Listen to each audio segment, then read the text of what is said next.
Torah. Parshat Shoftim. Again, remember, the entire Sefer Dvarim the book of Deuteronomy, is the last month of Moshe's life.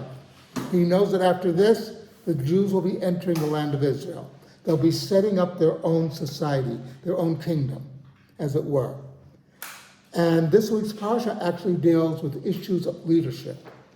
The judges have to be fair. They can't let money or lack thereof influence them. They can't let anything influence them other than what is the case before them.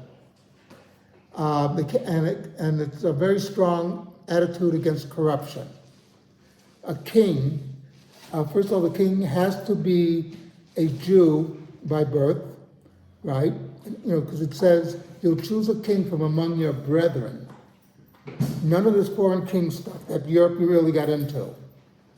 And the king has very limited powers. The army, it says they can't have too many horses. Horses in the ancient world were used to pull chariots, which was the tank of the ancient world. He can't have too many wives. That's how he made treaties with other countries. He was limited in how he could make treaties.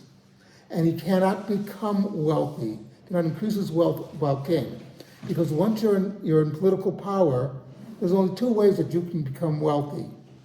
Either you tax people so heavily, or, on the other hand, you're getting money from somewhere and it's not legal.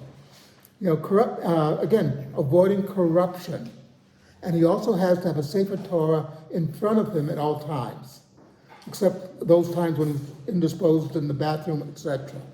But the point is that he has to know that you might be king and the ruler of the country, but you are under the Torah as well. There's a law above you. And God is above you.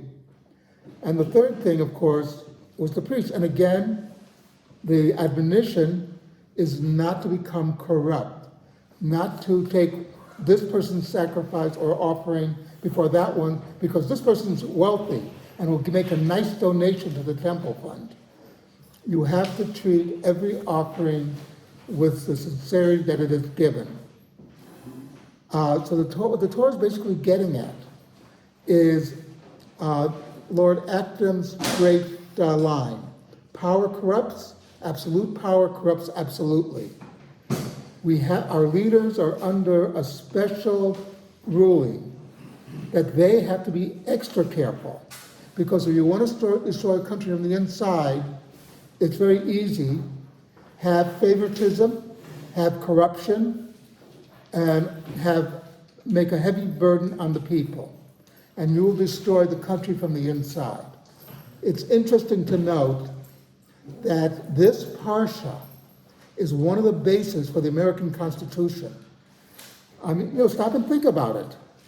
The founders, when they were writing the Constitution, when they're debating it, the most quoted book at the Constitutional Convention was the book of Deuteronomy, because they realized how corrupt a lot of other countries were.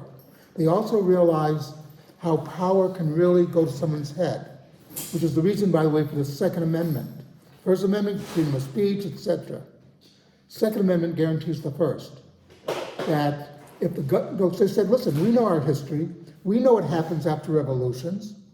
The revolutionaries somehow maintain power. As they say, one man, one vote, one election. And that's it. They said vote early, vote often. I know, but that's Chicago. But the point is, they realized that they could get corrupted by power. So they said, who's going to stop us? Well, the people. And how will the people stop us? If they're armed and they have the right to bear arms, then if we go overboard, they will stop us.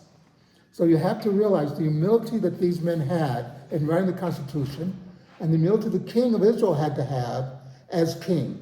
He had to be humble. Okay, that it's not. I'm not here because of me. I'm here because I am supposed to be here, and for me to be here, I have to obey the Torah. Something to think about.